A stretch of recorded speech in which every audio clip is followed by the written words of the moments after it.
Breaking Up with Sugar with Linda Illingworth. Today we're going to be talking about how to reduce your sugar intake, giving you some tools to do so, and helping you clean out your pantry and replace with healthier products. Let's get started. The best place to start when you're breaking up with sugar is to give up sugary beverages and sodas. And to do this, you should try to drink more water. Your body needs 1/2 of your weight in ounces each day to meet its basic fluid requirements. Now, you don't have to necessarily get all of it from water. Fruits and vegetables do provide a significant amount of water, but you should try to get close to this target number. If you take your current weight, divide it by 2, you'll get the number of ounces you should consume each day. Water is important because it dilutes the blood and allows nutrients to flow more freely throughout it. Water also conducts electricity. This means our nerve impulses and muscle contractions will be more efficient. Many of you might be familiar with dehydration, where you're lacking in electrolytes and unable to conduct these muscle contractions efficiently and end up with a muscle cramp. Water also flushes out metabolic waste products and toxins, and this is really important because the body during metabolism is always making waste products. These need to be carried by the blood to the kidney to be processed to be moved out to the urine so you can eliminate it. Toxins we come in contact with include mercury from seafood, air pollution, products we may put on our skin, medications, and other compounds we consume like food additives and colorants that need to be removed from the body. Drinking more water helps the body remove these toxins and waste products. Water also keeps the cells hydrated so they can operate more efficiently. A plumped up cell will have more efficient receptor sites so that it can move nutrients and compounds and toxins in and out more efficiently. Water is what you were born to drink, and this is really important.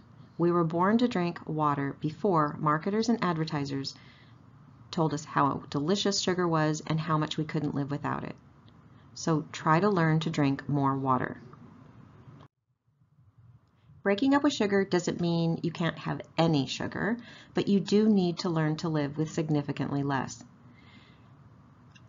Here are the guidelines for added sugars for men, women, and children. Women should limit added sugar consumption to 24 grams per day, or about 6 teaspoons. Now, if you consume 1 sweetened yogurt, you're done for the day. Most sweetened yogurts contain 27 or more grams of added sugar. Men should limit added sugars to 36 grams or 9 teaspoons, while children should be thoughtful to limit to 9 grams of sugar or 2.5 teaspoons a day. Now let's break this out for kids for a moment.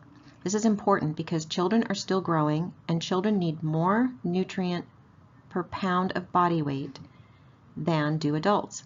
So their sugar exposure is much greater than for adults. This is particularly problematic because children are directly marketed to with sugary products. Sugary yogurts in a tube, for example, gummy vitamins and gummy fruit roll-ups. These things are loaded with sugars that children really need to limit. If you're struggling with kids that eat too much sugar in your own household, you can try taste tests of healthier choices.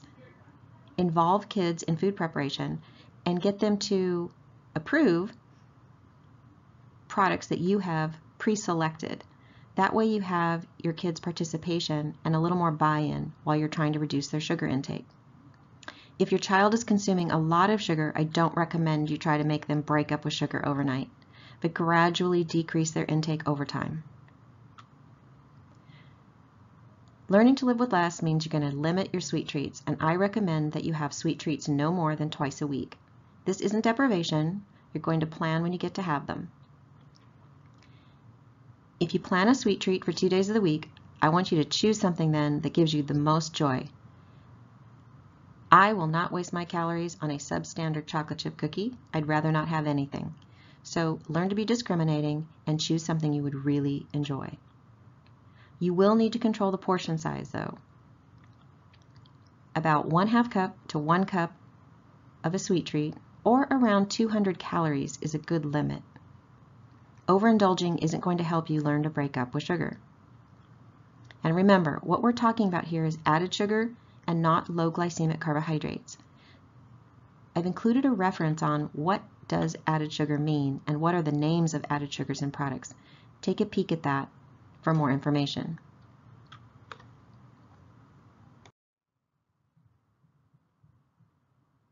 When you're breaking up with sugar, it doesn't mean you have to break up with fruit, so I want you to stop stressing about fruit. I often hear statements like this: I don't eat oranges because they're packed with sugar. You shouldn't eat any fruit at all. It's as bad as eating any sweetened dessert. And these statements simply aren't true. Mother Nature packages sugar in fruit in context. Let me show you what I'm talking about. Let's use the example of an orange. An orange is about 60 calories. And in those 60 calories, 15 grams of it are from sugar. Now, none of the sugar has been added by a manufacturer. This is pure fructose created by Mother Nature. In addition to the sugar, she's provided 60 milligrams of a very potent antioxidant called vitamin C. Vitamin C from a natural source like this has been shown to be recycled in the body and can be used again and again. It also provides 25 milligrams of bioflavonoids, another powerful antioxidant, very beneficial in heart disease, and 3 grams of fiber that help nourish our GI tract gut bacteria. In contrast, the skinny vanilla latte that we like to treat ourselves with has 120 calories with 8 grams of added sugar, and that's pure sugar syrup. In addition, they've added sucralose to make it sweeter yet to appeal to the taste buds. And there are 0 grams of fiber to nourish the GI tract. Now, the problems with the 0-calorie sweeteners are that they are up to 500 times sweeter than natural sugar, and that is a big stimulus to the reward center and encouragement to continue to crave sweets. In addition, 0-calorie sweeteners disrupt the microbiome, or the healthy bacteria that live in our GI tracts. When those healthy bacteria are disrupted, then our immune systems are affected. Healthy bacteria lay over the surface of the GI tract that contains up to 70% of our immune system. So if your healthy bacteria are impacted, so is your immune system. 0-calorie sweeteners can also cause neuron excitotoxicity. 0-calorie sweeteners have been shown to keep the neuron in a state of excitement. And what this means is this: when a neuron is sending a message to another neuron, it is sending it via an electric signal. And when it is sending it, that is an excited state. And then the neuron needs to be able to turn off. 0-calorie sweeteners maintain this excited state, and this can be a big problem for people who deal with depression or anxiety or take medications for such conditions. So if you're still considering a skinny vanilla latte for a snack, I'd like to suggest you try a piece of fruit instead.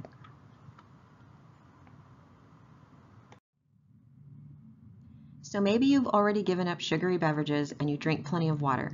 What are the next practical steps? Well, you're going to need to read labels in your fridge and your pantry. And next, I'm going to ask you to toss out any products that contain sugar, especially products that simply shouldn't contain sugar. I like to start with salad dressings. Manufactured salad dressings are a treasure trove of a variety of sugars. Read the labels. If they contain sugar, toss them out. Learn to rely on a simple homemade dressing of vinegar, oil, salt, pepper, and fresh herbs. Yogurts. The only yogurts you should really stock in your refrigerator are plain yogurts. Now, this can get a little slippery reading the label because plain unsweetened yogurt does contain lactose, which at this point still shows up as sugar on the nutrition facts label. Instead, read the ingredient label. If it only contains milk and active cultures, then there is no added sugar and you can keep it. Pasta sauce is another huge offender. There is a huge disparity in the amount of sugar added to different pasta sauces. Check yours. It shouldn't have more than 1 gram of sugar. Soups. Broths. Yes, broth. Now, broth should be chicken, water, herbs, cooked in a pot. That's about it. There shouldn't be any sugar in it, so check yours. Packaged mixes, rice, pasta, soups, and seasonings. Cereals with more than 2 to 5 grams of added sugar per 1 cup serving. I prefer you choose a completely unsweetened cereal and add 1 teaspoon of your own sugar or honey to sweeten it rather than relying on the manufacturer to do it for you. Crackers, frozen meals, frozen waffles, French toast, and pancakes. I prefer you make these yourself and throw in a scoop of protein powder. That puts a little more protein and equalizes or balances the carb load. Anything else you find in your pantry or refrigerator that is not a sweet treat that contains sugar, give it a lot of scrutiny. You'll probably need to toss it.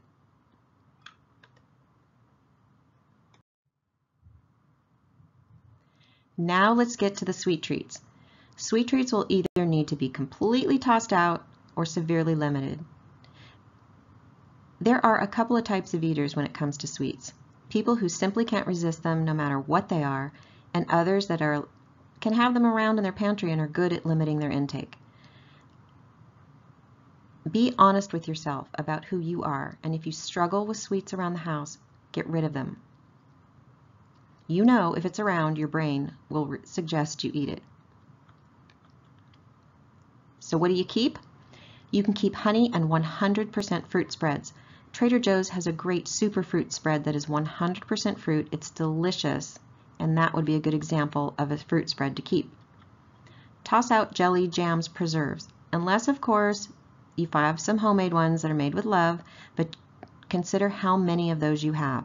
If you have 10 jars of homemade jelly from Aunt Minnie, then I suggest you share some with your coworkers or your neighbors. Cookies, toss them. If you really want a cookie, I want you to have to get in the car, go to the store, and get it. Ice cream, toss it. No more keeping a half a gallon or gallon sizes of ice cream around. I want you to replace it with 1 pint of your favorite flavor, preferably non-dairy and lower in sugar, and then you can have 1/2 cup portion twice a week. Dark chocolate, yay, you can keep it. If it's 72% or darker cacao, it's lower in sugar and higher in flavonols, which are powerful antioxidants. Caramelized nuts, toss them. Nobody needs to eat sugary nuts. Baking mixes, you can keep them if there's no added sugar. Cakes and cookie mixes, toss them. If you have a special occasion, you can go to the store and get a boxed mix. Make it, serve it, eat it, and get rid of it. Candy, I want you to toss it. I don't even want you to keep little lifesavers or single serving bites of treats around. If it's around, your brain will tell you to eat it.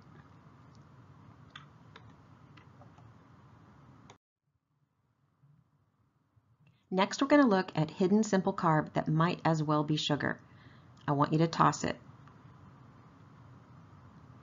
My biggest pet peeve is with veggie sticks.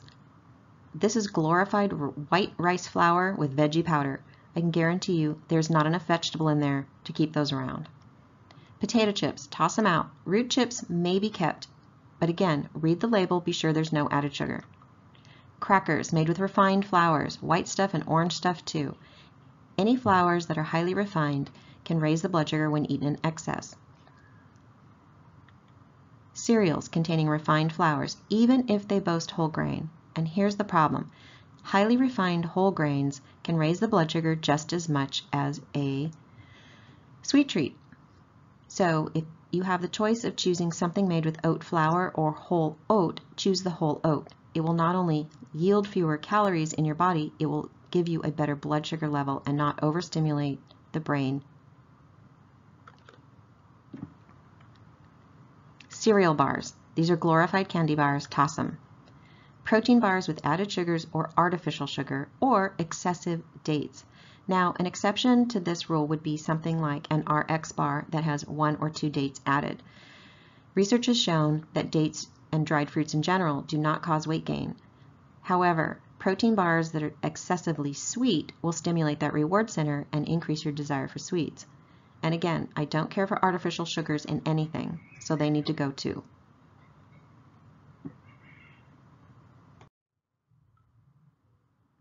Any discussion about breaking up with sugar would be remiss if we didn't also discuss alcohol. The body handles alcohol much like a sugar, and overindulging in alcohol will result in elevated blood sugar levels.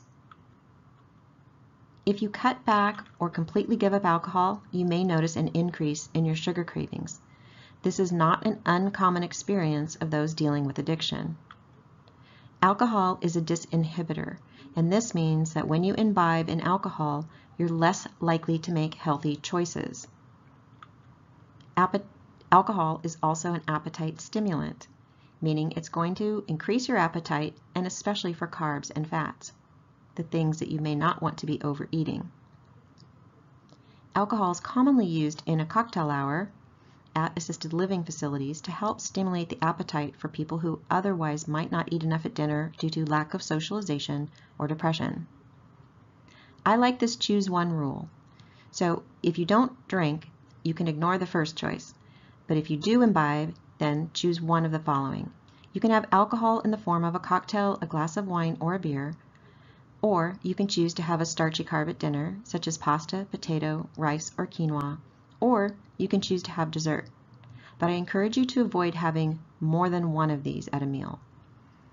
If you choose to have all three, I call it the trifecta of blood sugar, because all three of these contribute to a higher blood sugar level, which will over-reward the reward center and may increase your desire for sweets and other foods that you shouldn't be consuming when you're trying to break up with sugar.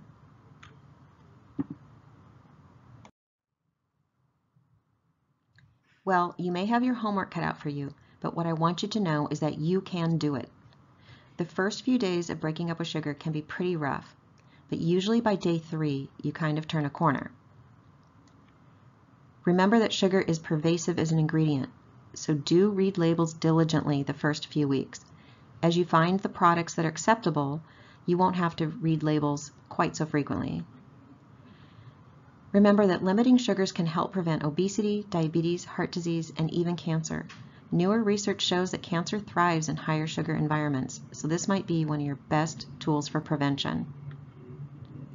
Also, your taste buds will adjust and become more sensitive. You almost become a sommelier of sweetness. Things that once tasted amazing will now taste too sweet. Just be patient and your taste buds will adjust.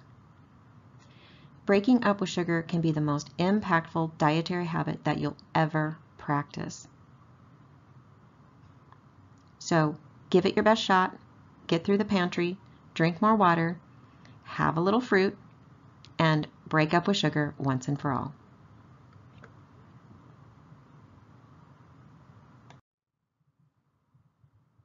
Thank you for reviewing Breaking Up with Sugar with Linda today. If you'd like more information about Linda, you can visit mylwi.com or contact her at linda@mylwi.com.